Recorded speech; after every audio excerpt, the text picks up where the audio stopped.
नमस्कार। कल हमारे ज़िले के नए ज़िला कलेक्टर ने अपना कार्यभार संभाल लिया और उसके बाद उन्होंने अपनी सक्रियता भी दिखाई। साथ में उनके पूर्व कलेक्टर जो यहाँ जबलपुर में थे, कर्मवीर शर्मा जी, वो भी थे। चार्ज दिया और ये शासकीय प्रक्रिया शुरू हुई। इस बीच विदा होते कलेक्टर कर्मवीर शर्मा ने 2 दिन पहले अपना बयान जारी किया और अपने कार्यकाल पर संतोष व्यक्त करते हुए ये खुशी जाहिर की कि उन्हें अपने इस कार्यकाल में बेहद उपलब्धियां हासिल हुई। उन्होंने उपलब्धियों में गिनाया कि कोविड के कार्यकाल में जो पैनिक टाइम था, तब उन्होंने बेहतरीन काम किया और उनके हिसाब से स्मार्ट सिटी के विस्तार को उन्होंने गति दी। कमलनाथ जी की सरकार ने जो माफिया विरोधी अभियान चलाया था, उन्होंने अपने इस माफिया विरोधी काम को भी संतोषजनक बताया। बहुत सारी उपलब्धियों के साथ वो अपने को इस बात के लिए गर्व महसूस कर रहे हैं कि इन्हें बड़े शहर का अनुभव इस शहर में मिला और इस शहर के प्रतिनिधियों ने उन्हें भरपूर सहयोग किया। स्वाभाविक है, जब जिला कलेक्टर मुख्यमंत्री के आगमन पर उनके साथ उनके वृक्षारोपण के कार्यक्रम में अगर किसी माली की तरह सहयोग करेंगे, तो सत्ताधारी जनप्रतिनिधियों को संकेत मिल जाते हैं कि ये अपने कुनबे को अनुसरण करने वाला जिला कलेक्टर है।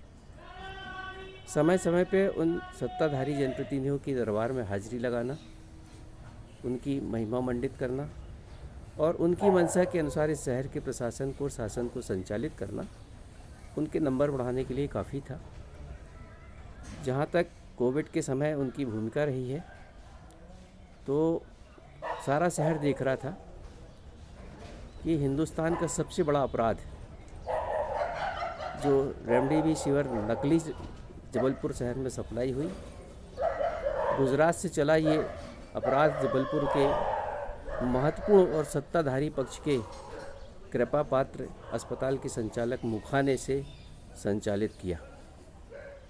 कुछ कार्रवाई भी हुई जिसमें विलंब भी हुआ और कार्रवाई का परिणाम अब शहर देख रहा है कि वही मुखा और सिटी हॉस्पिटल जबलपुर शहर में यथावत संचालित है, जिसे कि माफिया विरोधी अभियान के तहत अगर नेस्तनाबूद किया जाता, तब ये कह सकते थे कि रेमडेसिविर के संदर्भ में जिला कलेक्टर ने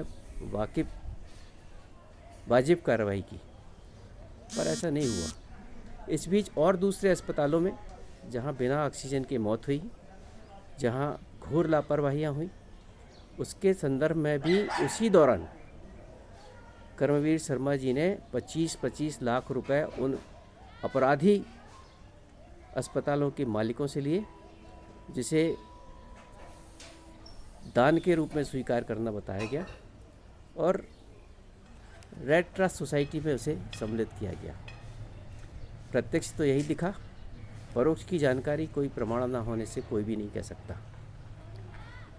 रेड क्रॉस सोसाइटी का जो जन सहयोग से चलने वाला संस्थान है, अपनी सेवाएं हमेशा देता रहा है, पर श्रीमान कर्मवीर शर्मा जी ने उसे आरएसएस और भाजपा की मनोदशा से ग्रसित और पीड़ित टपोरियों का अड्डा बना दिया और उससे मिलने वाली सहायताएं जो वार्ड में दिखाई गई, वो चिन्हित करके उन लोगों को दी गई सहायता जो सिर्फ और सिर्फ भाजपा और आरएसएस के कार्यकर्ता और नुमाइंदे रहे हैं।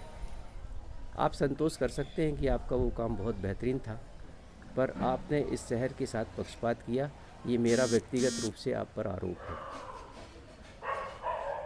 आप पूरी तरह से इस बात पे संतोष व्यक्त कर रहे हैं कि स्मार्ट सिटी के संदर्भ में आपने बहुत अच्छा काम किया।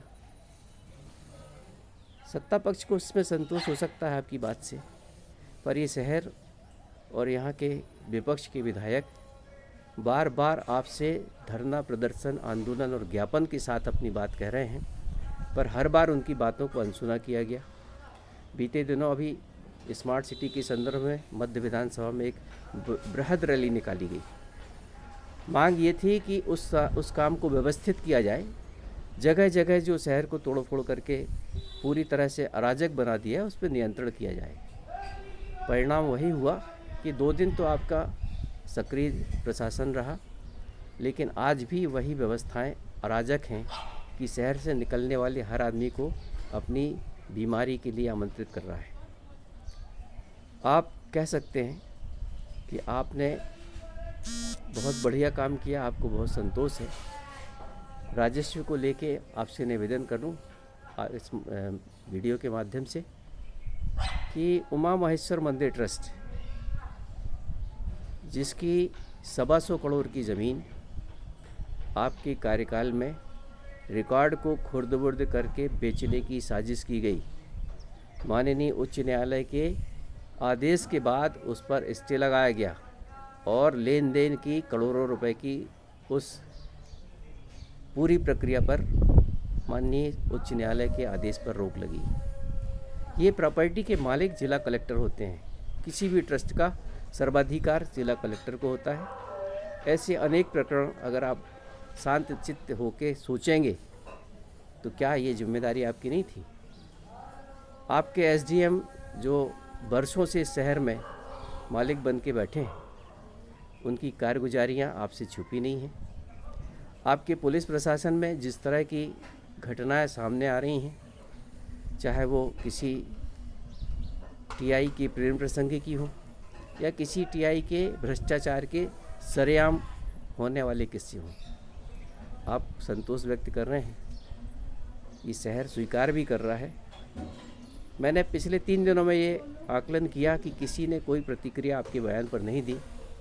मैं चूँकि नगर कांग्रेस सेवादल का अध्यक्ष हूँ, मेरी नैतिक जिम्मेदारी है कि इस तरह के जो भी गैर जिम्मेदाराना बयान दिए जाएं और अपना यश बलात् इस शहर की जनता पर थोपा जाए, ये स्वीकार नहीं है। जो भी अपना काम करे, अगर वो संविधान के अनुसार काम करे तो उसका हार्दिक अभिनंदन है। और ऐसे हजारों अधिकारी और कर्मचारी हैं जो इस शहर के प्रति वफादारी से काम कर रहे हैं। मैं उन सबको प्रणाम करता हूँ। धन्यवाद। जय हिंद।